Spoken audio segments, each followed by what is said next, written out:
Hi, for those of you who don't know who I am, my name is Theology. I DJ and produce club-ready video game remixes, and I'm a mental health activist.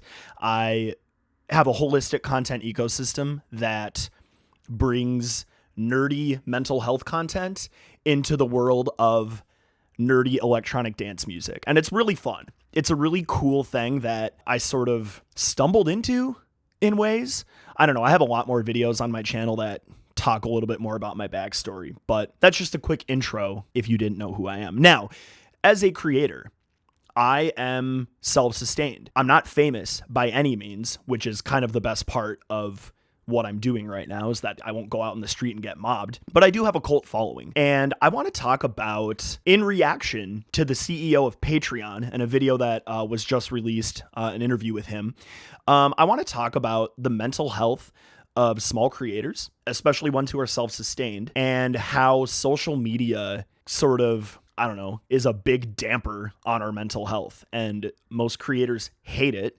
And the CEO of Patreon has a lot of good things to say here, and I just kind of want to react and give my 2 cents. So without further ado, let's get into it. Social media as we know it is in chaos right now. The landscape is becoming more decentralized and creators are facing more challenges than ever. On top of all that, the very notion of a follower is dying, and there's uncertainty about what that means for the future. Jack Conte is the CEO and founder of Patreon. He's been talking about all these issues and more. My followers might not necessarily see my posts. The channel of distribution is broken. Hi, Jack. Welcome to Power User. Thanks for having me. Psyched to be here. So you gave this talk at South by Southwest last year that I thought was one of my favorite pieces of content ever. I don't even know if it's fair to call it a piece of content, but it was so interesting. And it was called The Death of a Follower. And you sort of talked about the way the web was changing and moving from this follower model. Can you give people who didn't see that talk kind of a 101 on what you've been talking about? What's happened over the last 4 years to the web, I think a lot of people, because of the shift simultaneously to short form vertical first video, people just think that's what happened to the internet, that it really has been a shift to short form. But I think short form was really the red herring. Vertical first video was the red herring. What's really happened is for the first 20 years of the web, 15 years of the web, it was really organized around this concept of the follower, which is an idea that emerged at the beginning of Web 2, right? You had feeds, you had publishing, self-publishing tools like Facebook and Instagram and YouTube, and you could follow somebody and build a community. And that was essentially a guaranteed line of communication to the people that chose to follow you. These were great. And I really miss back in my day, of being able to post something and the people who followed you would see it. But it's not like that anymore. All they see is ads nowadays. So, yay.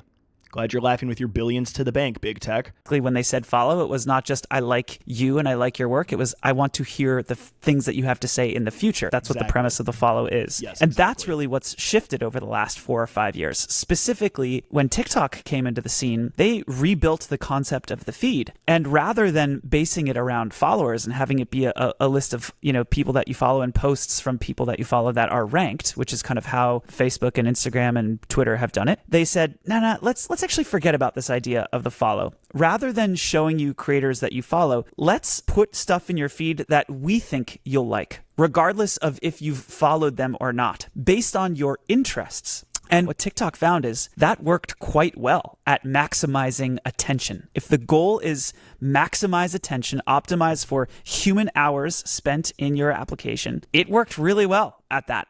It works so well, but is it necessarily good for you? I don't think it is. Here's why.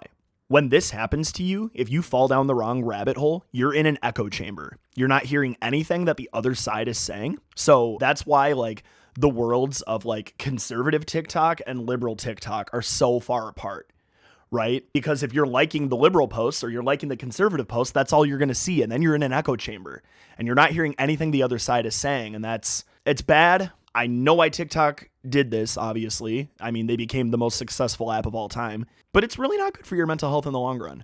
We're going to keep going as he dives more into actual, what creators go through. Hold on. For better or for worse, in a lot of ways for worse. The unfortunate thing about what's happened is it worked so well that traffic started being siphoned off of Facebook, off of Instagram, off of YouTube, and toward TikTok. And so all the sort of legacy social companies had to compete. And what did they do? They adopted this concept of for you. Rather than architecting their services around the follow, they I don't want to say abandoned the idea of the follow, but just about abandoned the idea of the follow. And now their algorithms for the distribution and ranking of media on their sites is more centered around interests and recommendations than it is around people that you follow. YouTube released shorts, Instagram released Reels, Twitter launched a For You feed, X launched a For You feed, whatever we're calling it nowadays. And essentially what's happened over a 4-year period is the entire internet has shifted off of the follow graph and onto the interest graph. Okay, I want to talk about this because if you notice, my channel has like 3,000 subs or something like that. Now, some of these came through doing like promotions through like YouTube itself, through Sprizzy, other things like that. But a lot of it came through the fact that before I was a DJ, a producer, and a mental health activist, I did drum covers on YouTube. I did a lot of emo music. I did a lot of like Paramore, We the Kings, System of a Down, Rush even. I loved all those bands and I would do drum covers and a lot of my subs came from that. And once I shifted my channel to doing what I do now, I lost a lot of my viewership. Now, what I do want to say in lieu of this is that this also, though, is why you can have a video that blows up on TikTok and the next one that you make, if it's not the exact same thing, literally you're not going to get any views because it's about interests rather than the people you follow, right? So it has to sort of be like a niche nowadays. And I know for a fact that that's why my channel kind of, I guess, struggles, is because I choose to have multiple interests because I'm a multifaceted human being, okay? You're following me for what I do. You're not following me just for interest's sake. Does that make sense? So when the algorithm is like, oh, he's putting out a remix, cool, I'm going to promote that. But then I put out a mental health video, it like doesn't know what to do because like of the way that these systems are put in place. Now, I'm using this to my advantage because I would much rather have a cult audience than appeal to the masses. I don't want to appeal to the masses. That sounds boring as hell. I want a cult audience. And honestly, this strategy, though I'm growing very, very slowly, it is happening. It is slowly but surely. And I am gaining the followers I want rather than the followers I don't want. And that's pretty cool. It's pretty powerful. Let's continue. That has been successful at maximizing consumer attention, and it's been really hurtful in allowing creators to run tight-knit communities and businesses. Because if I'm a creator and I've invested in these platforms for the last 2 decades and built my following and community on these platforms, and now suddenly when I make a post, I can't reach them anymore, that's insane. I don't know how any of us are okay with that happening right now. It's crazy that we're all just letting this happen and not doing something about that. That was okay. We don't really have any power, Patreon CEO. That's why we don't have power. I just told you guys that I am doing it the opposite way on purpose, and my growth is slow and steady, but we don't have any power. We don't. We can't fight big tech. Are you kidding me? There's no way. I mean, I like what Patreon's doing, but it's not as popular of a platform. I don't post stuff on Patreon to get discovered. He is going to talk about that later in the video, about how there is a discovery place on Patreon, but like, who does that? No, we open our freaking social media apps and we scroll. And again, it's all about interest. It's not about the person anymore. There are very few exceptions to that rule, of course. But I talked about this in one of my videos. I think it was the Persona 5 video and the Yusuke Kitagawa video, where I was like, yeah, take a creator who does finance stuff. What if they all of a sudden wanted to make a cooking video? They'd be ostracized for it, or it wouldn't get any views because why is he doing cooking videos? I follow him for finance. It's like, why don't you follow him for him rather than, I don't know. I don't get it. I hate it, but it is the way that the world is these days. Premise of the talk, that's kind of like what I see as the problem. And I have a lot of thoughts on the solution and what Patreon is doing about that and how we want to contribute to solving that problem. But that is what has happened to the web over the last 4 years. And I can't emphasize enough how much that has changed the landscape and what it means to be a creator on the internet. I think you're totally right. I feel like this is a complete paradigm shift that really has gone kind of under the radar and unnoticed. Like, you're not seeing articles about it. Aside from you, I have not really seen people talking about it. I think we see sort of the effects of things like this come up, like VidCon a couple years ago when TikTok sponsored VidCon for the first time, and they were having a lot of trouble getting people to show up for meet and greets to TikTokers because this is what I'm talking about. And this TikToker, I don't know who this is, but they probably have thousands, millions of followers, right? And nobody showed up. Whereas I do a local show here in Minneapolis and I have a cult audience that comes out to see me. right? But you've probably never even heard of me. Yet I have a bigger line than this. So what's better, right? It's more self-sustainable to try and build a community, and even starting on a local level, than it is to do bullshit like this. And this is why I've resisted TikTok. I still post on it, but I don't look at it. I literally go on their web browser, on a web browser, and I go on their website and I schedule my posts and I don't look at it because it's a toxic platform. Because this is what happens to creators on it for the most part. Again, there are exceptions. We have to be balanced. Life is gray. But do you see that? Crazy. Just don't have that same bond with TikTokers as they do YouTubers and other people that they maybe have a deeper connection with. 1,000%. That is exactly what is happening, which is that because the platforms have rotated so far toward discovery and time maximization, you end up having hundreds and hundreds and hundreds of weaker connections. Rather than spending more time with one individual and really understanding who this person is and what they have to say and finding those people that you really love in those communities that you really love online, you sort of have this passive scrolling, foot traffic-y, fly-by in the night mentality. And what that has done is it's essentially, the way I like to think about it is the unit of value on TikTok is really the piece of content, the stop me from being bored for 15 seconds piece of content. And what that has essentially done is it's commoditized creators. It doesn't matter if I get that content from this creator, for that creator, that creator. It's just corn. It's steel. It's corn. Oh my gosh, I love that he said that. So I grew up in a household where my mom was allergic to corn. So she would talk all the time about how it's not a vegetable, it's a grain, it's filler, it's this, it's that. That's literally the perfect analogy. It's so void of any kind of meaning. It's yeah, I'm going to not be bored for 15 seconds, but there's no substance to any of it. Shouldn't say any of it. Obviously, there are exceptions. I keep saying that. But for right now, just take me at hyperbole's sake. It's pretty much mostly void, And I found myself, people send me reels and stuff that have to do with DJing or video games or whatever. And I don't know, I just don't think any of it's funny, really. I mean, sometimes I do, again, exceptions to every rule, but most of the time I'm whatever. I see they're trying so hard and yeah, they're pleasing, I guess, some of the masses, but does anybody know who those people are? The one dude who initially made that my neck, my back, lick my pussy and my crack mashup with the Me Channel theme, the Trick Pony edit one. Does anybody know who that is? I don't know his name. I just know what he looks like, and I think he's British or something. But that's all he does is those kinds of mashups. Does he have any substance to what he's doing? I don't know, because I haven't bothered to look in further. He might, and if he does, bravo. But I guess the point I'm saying is if I even didn't look to try to explore that guy's, life or channel further, I think I looked at his Instagram once, but I didn't find anything. If I'm not looking, the masses aren't looking. That's my point there. Rice. It's literally a commodity. With the follow, the unit of value is the relationship. It's getting to know a person over time, which is very different from the unit of value being the piece of content and then never seeing work from that creator again.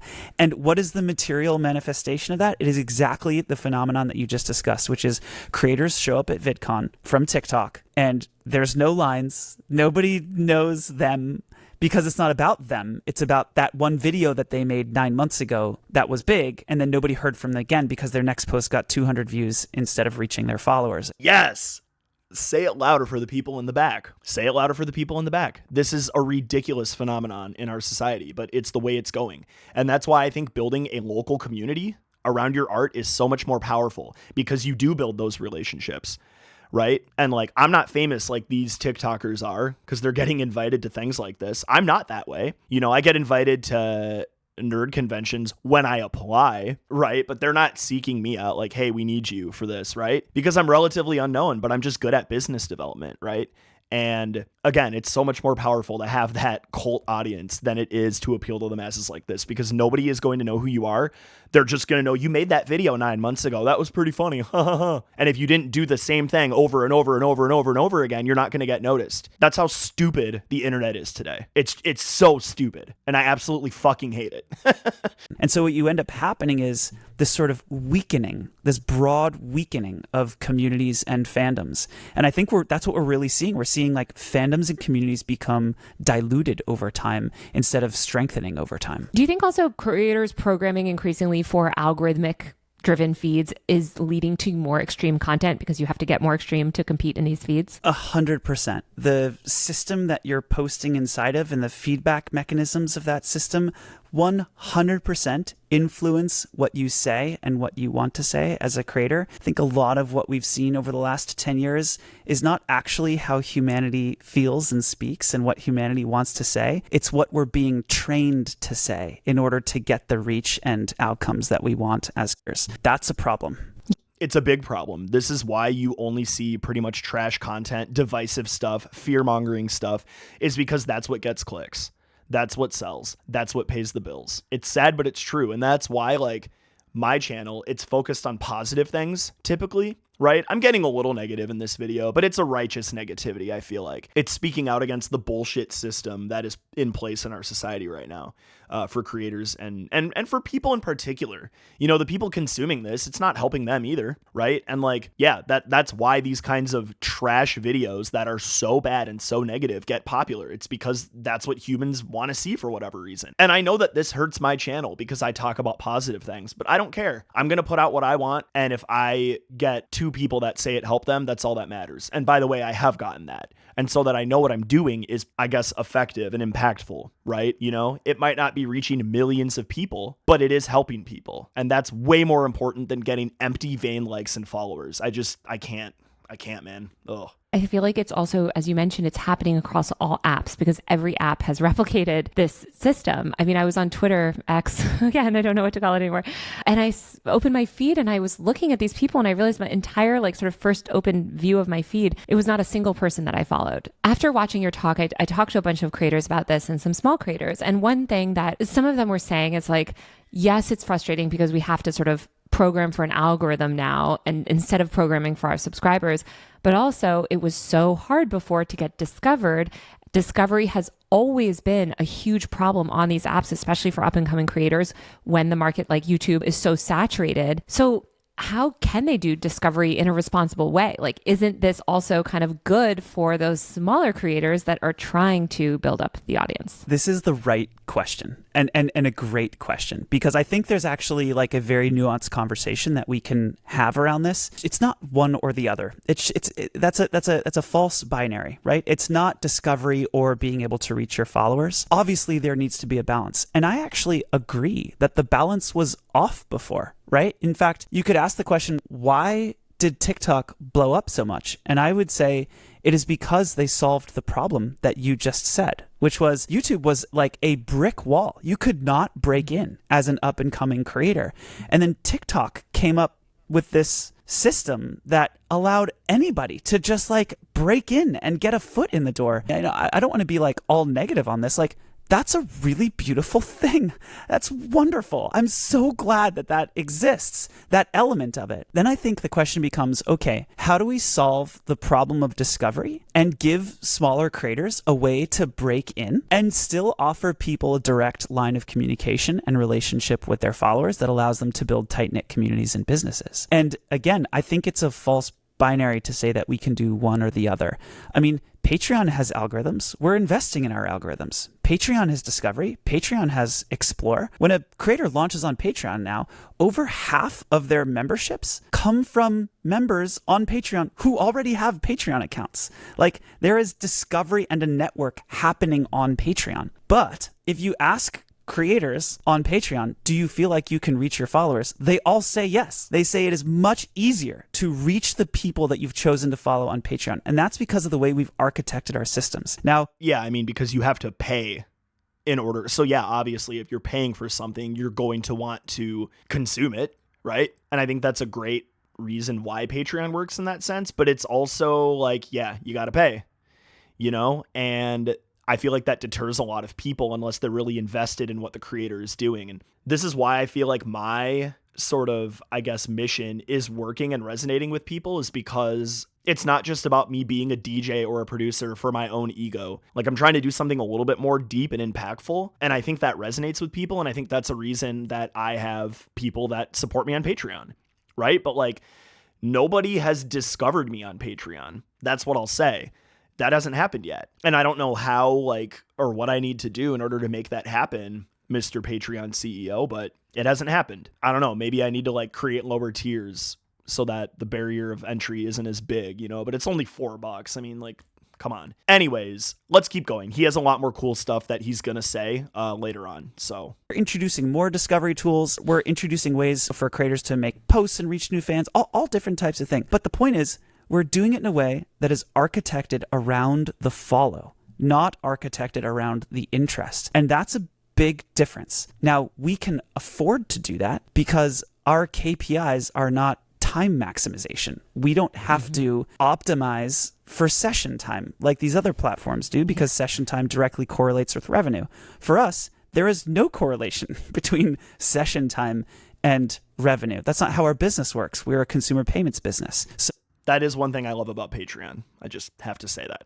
I would argue we actually are probably more advantaged in being able to solve a more strategic balance for creators there. But I do think it is possible to do both. And that's very much how we're approaching it. We are building out our discovery muscle right now and giving creators ways to get discovered, giving fans ways to find new creators that they love and communities that they want to be a part of, while making sure that we stay true to the priority of the follow. What do you think for creators that do have to sort of operate on these platforms and they still want to use them to the best of their ability, but as you mentioned, the sort of community aspects being atrophied, what advice do you have for creators trying to navigate this like social web that's become so broken, I guess? Like, how do you leverage these platforms for what you can to build a community so that you can even get them on something like Patreon? It's such a good question. It's really hard right now to be a creator on the web because all of the pressure, all of the dashboards that we see, all of the pressure that we feel when we make a post and it doesn't perform, it all points us to optimize around these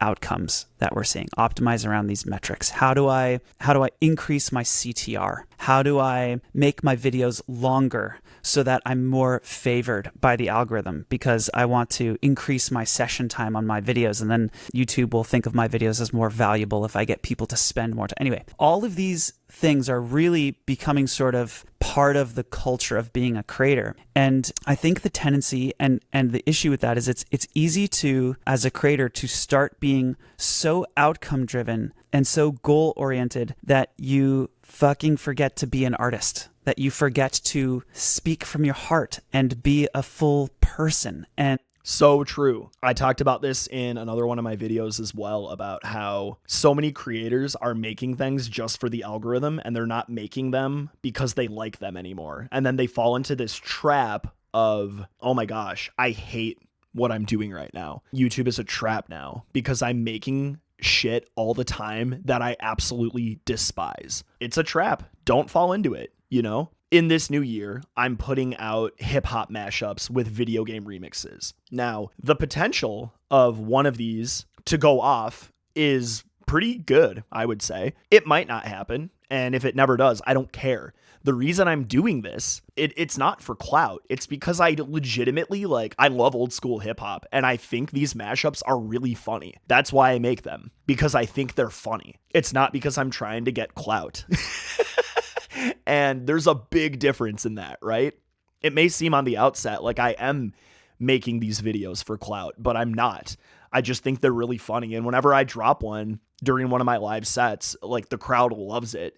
And it can be literally any type of crowd, right? It can be the most basic of white people to a hip hop crowd, right? It doesn't matter who it is. They think it's funny. They think it's great. I've never had anybody come up to me and be like, yo, that sucked. And even if they do, I don't care because I don't need them in my audience. I'm not trying to reach the masses. I'm trying to reach a cult audience. That's so much more important. If you don't get anything out of this entire video, get that. Create a cult audience, screw the masses. Make mistakes and say things that are true to you, even if they're unpopular. And all the things that we love about artists, right? We love these things about art. Our favorite artists in history are the ones who were bold and fearlessly themselves. And I think we're sort of being trained to kind of not do that. That is the hardest thing for a creator right now on the internet, is to make for the outcome as opposed to making for the self-expression. And so what is my advice to creators? A few things. One, be very aware of that tension and don't over optimize for the outcome. Don't forget why you got into this in the first place. Don't forget your craft and your love of your craft and your love of storytelling and art creation and process. Spend time on that. Feed your soul with those things. That's number one. Number two is use short form to break in. If you are a new creator and you don't have an audience yet, you don't have like audience fit, use short form. Upload reels. Upload TikToks. Like, I don't know another way to do it. I don't think you can break in on medium format right now. I think you have to use short form. So like break in on short form. I think that's the best, fastest path. Then I think the job is, once you've like found an audience, launch something long form, because you're renting your audience on short form right now. Use your short form to bridge to a podcast or a YouTube channel or a newsletter or something where you can retain your audience, not just kind of meet them once in a while when you have a banger viral video. Find a place where you can like nurture and build that community in a long form piece of content. Step 4, build a community around that long form medium, like you're doing with this podcast, right? Like a lot of creators are doing, is like invest in like real togetherness. None of this, there's so many things that are like engage your fan base. Like don't do that shit. Have real community. Have real discussions, see how people are feeling and doing, and meet up in person and hang out with people. Have real human interaction and togetherness as much as you can. I remember when Yeah, that's huge. Have human interaction as much as you can. That's why creating something on a local level is so powerful. And I feel like everybody is wanting to not do that and to just get really famous overnight, right? Because let's face it, our society right now kind of sucks, right? Like late stage capitalism blows. It is putting all of us into the ground, and we all hate it. We all hate it except for obviously like the 1%. They love it. It's working exactly as it's intended for them, right? But because of this, everyone and their mother is trying to be a creator so that they can escape this rat race, because they think, oh, I'm going to be doing something fun instead of, going to my 9-to-5 job and filling out meaningless Excel spreadsheets all day, right? So they fall into this trap where, they try to do this and they get a viral video, right? And then they just become that, and it's super boring and it's void of substance, like I said before. And then the people on the other side, on the consumer side, it's the same thing, except for it's, oh, I just did my double shift at Burger King and I have no energy left at the end of the day to even think, to even do anything. I'm just going to scroll. I'm going to pass out, and then I'm going to do the same thing the next day. And so there's no time to be able to think. And, you can argue that like, oh yeah, you're so privileged because you have that time to think. And yeah, you're right. I am. And I acknowledge that. But can we look at the other side of the coin? Because the other side of the coin will help us to blame what we need to blame. And that's 1% and late stage capitalism, literally driving us into the ground with work so that they can make money and they can live on top and that we can suffer on the bottom. And I don't like that. That's another reason why I can't stand like the whole binariness of things when you get into an echo chamber of like, you're either on conservative TikTok or liberal TikTok. It's like, we need to stop looking left and right. We need to start looking up, because that's where the real problem is. Pamplemousse is getting started. We would do like things like, they weren't like scalable or like they weren't going to make us a ton of money, but they were like nice things. Like we did a thing called Cookie Run where we would just tweet out, we're going to play a live set and we've baked chocolate chip cookies and we're going to give those cookies away for free and play you 15 minutes of music in the park. And by the way, it starts in 15 minutes. So come to the park for free cookies and music from Pamplemousse. And like 20 people would show up and we would like have a fun, beautiful little wonderful thing. The more stuff you can do like that, that's building real community, the better. And then the final. That is so cool. I wish I could do something like that with a DJ set. I probably could if I tried hard enough, but like you have to be in a big city in order for something like that to happen, and you have to have some kind of a following. And I know people have done stuff like this, but like that's cool, right? That is engaging with your fans. Now, once content became monetizable, I feel like that's when the downfall started to happen, in that like, oh no, we need to make things so we make money, so we sustain ourselves, right? Doing things like this is so cool because you're not, it shows that you're not just in it for the money. You're in it because you want to have an experience. And at the end of the day, when you die and you're on your deathbed, you're not going to care how much money you made. You're going to care about the experiences that you had in life. And that's why I always say, as a creator that is self-sustaining right now, that it's more important to have the experience than to make the money. This is why I do some shows for free, right?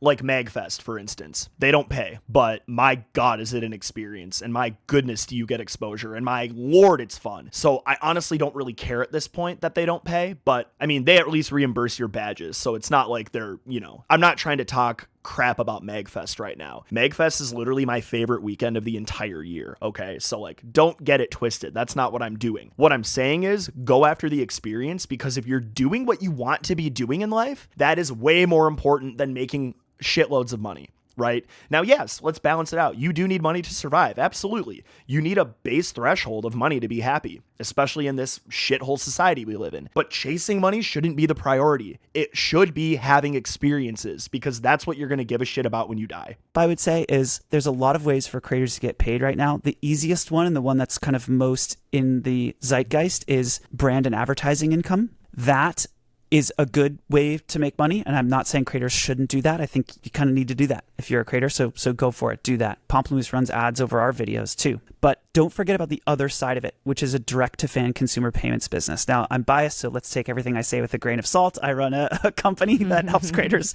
accept payments from their fans. But our research shows that it is over half of the creator economy. Like literally half of a little under half is brands and brand deals and ad revenue for creators. The bigger part is consumer payments. And what does that mean? It means memberships, subscriptions, one-time payments for digital commerce, physical commerce, merchandise. It means courses. If you're a teaching creator, there's like a lot of different ways that creators are making money now. And I think having that, investing in the consumer payments portion of your business as a creator, in addition to having like an ads and a brands business, helps you build like a really well-rounded, diversified business as a creator that can catapult you into the long run and not just sort of be up and down, flash in the pan, but it's like actually a more durable long-term business. So maybe that was a longer answer than you wanted, but that's sort of my 5 things that I would do as a creator right now. Okay, I'm going to end the video here with some last thoughts, because it's like a 35-minute video. I don't want to react to the entire thing.